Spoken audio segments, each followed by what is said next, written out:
En junio del año 2023, un grupo de billonarios se metieron a un submarino pequeño. Ese submarino en particular fue producto de un millonario en particular que se llamaba Stockton Rush. Fue justamente Stockton Rush quien actuó como el capitán del submarino para la expedición. Hubo un fallo catastrófico y todos los tripulantes murieron, incluyendo el capitán. Empleados de la compañía que produjo el submarino habían registrado sus comunicados y sus preocupaciones acerca de la construcción del submarino al jefe de la compañía, Stockton Rush. Por criticar el proyecto, fueron echados de la compañía. Stockton Rush creó el submarino. Le avisan que puede fallar debido a algún problema en la fábrica o en su producción. El empleado que señaló eso es echado de la compañía. Stockton Rush invita a sus amigos millonarios a una expedición sobre el submarino. Stockton Rush es quien conduce el sumergible a profundidades mortales. El submarino sufre una implosión y todos a bordo mueren. Ahora hagámonos una pregunta muy fácil. ¿De quién es la culpa?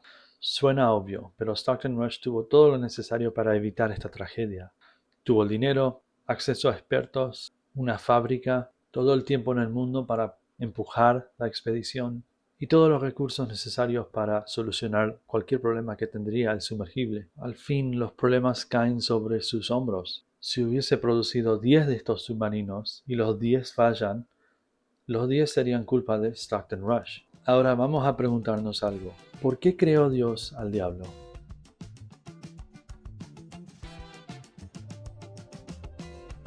El diablo o Satanás, el acusador, el enemigo de Dios, tiene muchos nombres, pero podemos concluir que es lo opuesto a Dios y Jesús en todo sentido, con sus legiones de demonios, hogar infernal y maldad sin igual. El diablo opone a todo lo que es de Dios, y esto para nosotros nos causa choques con él en nuestras vidas cotidianas. Pero, ¿qué nos dice la Biblia acerca del diablo? Antes de empezar a citar textos bíblicos, vamos a hacer una distinción. He conocido a cristianos que toman el punto de vista de que la Biblia es una multitud de libros, una colección de libros con diferentes propósitos y mensajes para su tiempo, una pluralidad de mensajes y autores. También he conocido a cristianos que dicen que la Biblia es una colección de libros, pero todos sirven el mismo mensaje y con el mismo propósito. O sea, una pluralidad de libros, pero con un mensaje singular, una voz singular. Historiadores y expertos bíblicos coinciden que la Biblia es una pluralidad de libros con una pluralidad de mensajes y propósitos, no con la idea de que es un mensaje y un propósito a través de una pluralidad de libros. Yo también tomo ese punto de vista. Puedo hablar un poco más acerca de este tema en un video futuro, pero por ahora es importante distinguir que de ese punto de vista baso mi lectura bíblica. Y digamos que esto tiene grandes implicaciones para cómo interpreto y vivo la vida. Ok, ahora podemos seguir a las citas bíblicas. En Génesis 3:1 dice: Pero la serpiente era astuta, más que todos los otros animales del campo que Jehová Dios había hecho, la cual dijo a la mujer: Con que Dios os ha dicho, no comáis de todo árbol del huerto. Aquí la palabra para serpiente es Nahash. No sé si lo estoy pronunciando bien. Esta palabra claramente significa serpiente y tiene raíces en las palabras que se atribuyan al bronce o al cobre, o sea, algún metal que brille. Ahora entramos en un poco de interpretación, pero esto puede significar ser en referencia de las escamas de la serpiente, el color que llevan o cómo brillan bajo el sol. Un punto de claridad es que no hay una palabra para diablo o Satanás acá en este versículo. De verdad, no hay nada similar acá. Si leemos solo este versículo y interpretamos que es Satanás o el diablo, es pura interpretación nuestra, pero no hay base bíblico para poder hacerlo. Aquí la serpiente sirve como adversario a los planes de Dios, pero hasta ahí no más. Cualquier plan más allá de eso es pura interpretación. Entonces, si solo tomamos el contexto de Génesis 3, el diablo no estaba en el huerto. No fue el diablo quien tentó a Eva, fue una serpiente común y corriente. En Zacarías 3:1 dice: Me mostró el sumo sacerdote Josué, el cual estaba delante del ángel de Jehová, y Satanás estaba a su mano derecha para acusarle. Aquí estamos leyendo la descripción de una visión de Josué acerca de una bendición de porvenir para Josué y para Israel. De mientras está Satanás ahí, en medio de la visión, actuando como acusador. La palabra en uso acá es Hasatán. Esta es la palabra en la cual se origina el nombre Satanás. Lo curioso es que no es un nombre. Historiadores bíblicos acuerdan en que el uso de esta palabra Hasatán indica un título, no un nombre. Es un título oficial dado a alguien en el consejo divino de Dios. Satanás no era una persona, sino un puesto. Había alguien que servía como un acusador, como un Satanás, como enemigo o como contrario. Ok, si paramos acá y analizamos lo que hemos leído, el diablo no estaba en el huerto y el uso de la palabra Satanás es mal interpretado. No es un nombre de una persona o de un ángel caído, sino un título en oficina. No es un supervillano, no hay un Satanás. Pero puede ser que estemos equivocados. Sigamos buscando algunas citas bíblicas más. Probablemente una de las citas bíblicas más conocidas de Satanás en la Biblia y en el Antiguo Testamento es la que se encuentra en el libro de Job. Job 1:6 dice: Un día vinieron a presentarse delante de Jehová los hijos de Dios, entre los cuales vino también Satanás. Durante el resto del libro de Job se hace referencia a este Satanás y se usa la misma palabra Hasatán siempre. Es Satanás quien instiga a Dios a permitir el sufrimiento de Job para probar su fe bajo circunstancias extremas. Acá Satanás trama prueba tras prueba para tratar de deshacer de la fe de Job. Podemos confirmar que la palabra en uso acá es igual a la palabra en uso en el libro de Zacarías. Es el título usado para uno que opone los planes de Dios. Podemos concluir que el Satanás, el que toma ese título, es un miembro de la corte divina de Dios. Ok, pero todo esto está en el Viejo Testamento. Vamos a leer algo en el Nuevo Testamento. ¿No fue tentado Jesús mismo por el diablo en el desierto? Ahí ya no podemos decir que es un título. Él fue tentado por alguien. En Mateo 4, 1-3 dice: Entonces Jesús fue llevado por el Espíritu al desierto para ser tentado por el diablo. Y después de haber ayunado 40 días y 40 noches, tuvo hambre. Y vino a él el tentador y le dijo: Si eres hijo de Dios, di que estas piedras se conviertan en pan. Ahí sí podemos ver evidencia de un diablo en uso en la Biblia. Y Jesús ayunó por 40 días y 40 noches. El tipo era súper dedicado. Y por lo menos podemos ver el uso de la palabra diablo en español. Esta parte de la Biblia se relata en griego, no en hebreo ni en arameo. Y la palabra en griego en uso aquí es diabolos. Si repasamos el léxico en uso, podemos ver algo muy interesante. En griego, el uso de esta palabra no se refiere a un villano sobrenatural, sino a un título, dado a alguien que trabaja o cumple la función como acusador falso o opuesto, específicamente con respeto a Dios. No sé de ustedes, pero yo mismo estoy empezando a ver un patrón en la Biblia acerca de el uso del título de Satanás o diablo. Podríamos pasarnos el resto de este video mirando cita tras cita y analizándola en contra de un léxico hebreo, griego o arameo. Al parecer, no hay un diablo, no hay un Satanás, némesis de la humanidad y de Dios. Hay personas, ideas y actos que van en contra de Dios, y estos se titulan obras diabólicas. La próxima vez que alguien usa la Biblia como para citar al diablo, hay que realmente pensar: ¿es lo que dice la Biblia ahí o es lo que estamos interpretando acerca de lo que dice la Biblia ahí? Pero si les soy sincero, todo esto es aparte del problema del cual vamos a hablar hoy.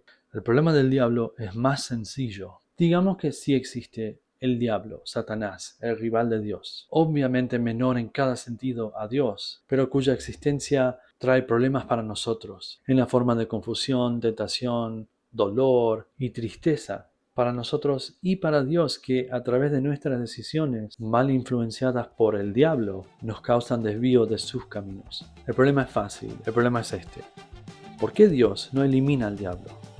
Pensémoslo bien, la mayoría del mundo no es cristiano. Eso quiere decir que no está salvo. El engaño del enemigo ha llevado a la perdición a la mayoría de la humanidad a través de todo el tiempo. Una perdición llena de tortura y eterna, supuestamente. Dios lo ve todo, Dios lo sabe todo, Dios puede hacer de todo si se le antoja. Entonces, ¿por qué no lo hace? Hay una serie de preguntas que uno se puede hacer. Podemos preguntarnos: ¿es necesario el diablo para que tengamos voluntad libre? Mucho se habla sobre cómo Dios no creó robots, sino que nos hizo libre para tomar nuestras propias decisiones. Libre albedrío, la libertad de escoger. Pero ¿qué tan libre podemos estar si hay dos superpoderes a nuestro alrededor que nos influencian a tomar decisiones que nos pueden llevar a la muerte y al sufrimiento eterno o a la salvación? Puede ser que Dios sea más grande que el diablo, pero la influencia del diablo sobre nosotros no se puede negar. Desafortunadamente, cada momento que pasa en el cual Dios no elimina al diablo es otro momento más donde almas se pierden debido a esa inacción. ¿Se puede tomar una decisión bajo dureza después de todo? No existe la manera de tomar una decisión razonable bajo dureza. Estamos siempre bajo la amenaza de tortura eterna si tomamos la decisión incorrecta. El diablo, si existe, no ofrece nada más que placer en este mundo y poner las necesidades de uno por sobre las necesidades de Dios. El diablo no nos invita a sufrir eternamente. Él tampoco quiere sufrir eternamente. Yo creo que debe estar pensando, bueno, no nos puedes castigar a todos y quiere llevarse a todos junto con Él. Dios nos exige a vivir a la manera que Él diga, y si no lo hacemos, iremos al infierno para sufrir eternamente. Pero si lo hacemos y lo amamos de verdad, Él nos pagará con una vida eterna en adoración a Él. La idea del cielo como un lugar donde nos reunimos con nuestros padres y tenemos la vida que siempre quisimos no es lo que se dice en la Biblia. La Biblia explica que la vida eterna es una vida en servicio y en adoración a Dios. Si nuestras vidas no estuvieran suspendidas sobre brasas ardientes, ¿qué decisiones tomaríamos sobre nuestra relación con un Dios eterno que supuestamente nos quiere ver libres, salvos y sanos, y amándole a Él? Todas estas preguntas que quedan colgadas en el aire se podrían solucionar ahora mismo si tan solo Dios elimine el mal o elimine el diablo. Cada momento en el cual Él no lo hace es otro momento en el cual almas son perdidos bajo su guardia. Premise number 5 is that God is the knower of evil, but not the cause of it. So sometimes people say, well, didn't God know this was going to happen? Sure, he knew it was going to happen. That doesn't mean he is the cause of it, right? Any more than if I'm looking at a building and I see a plane that's getting ready to crash into that building. I know it's going to happen. I can see it happening, but I'm not the cause of that. I'm not the person that's driving or flying that plane. I'm not the person that put it into the mind and into the heart of the pilot to crash that plane into that building. So it is possible for God to know something and yet not be the cause of it. Aquí estamos entrando en la idea de que Dios no es responsable por las decisiones que nosotros tomamos, porque Él nos dio la libertad para poder tomarlas. Tal como el diseñador de un avión no es responsable si alguien toma el avión y lo usa como arma en contra de un edificio. O tal como uno, viendo lo que está sucediendo de algún lugar remoto, no puede llegar a ser responsable por las acciones de un piloto en el aire. Hay un par de problemas con esto. Primero, si usamos ese ejemplo, Dios supo, antes de diseñar el avión, cuál iba a ser su fin y su propósito.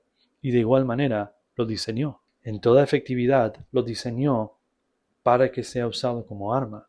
Segundo, si nos ponemos a pensar que Dios está viendo lo que está sucediendo, pero no como participante, estamos implicando límite al poder de Dios. O, si no es limitado, que Dios ve lo que está pasando y no quiere ayudar.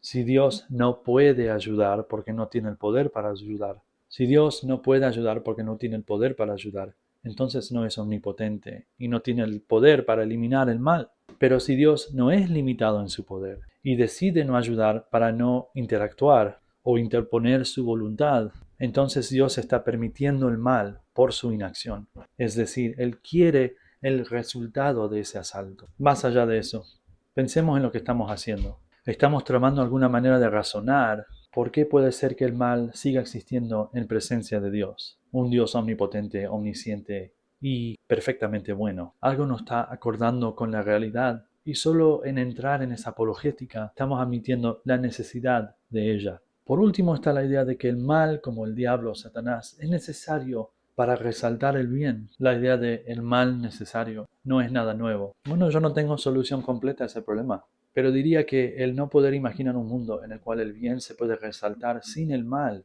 no quiere decir que ese mundo no exista. Eso es una falacia de ignorancia. Un Dios infinito tiene maneras infinitas, menos problemáticas y más eficaz para solucionar este problema autoinfligido sobre el teísmo. Yo solo sé que mientras siga existiendo el diablo o el concepto del diablo como el origen del mal, la inacción de Dios seguirá respaldando el problema del diablo. ¿Ustedes qué creen? Gracias por su tiempo.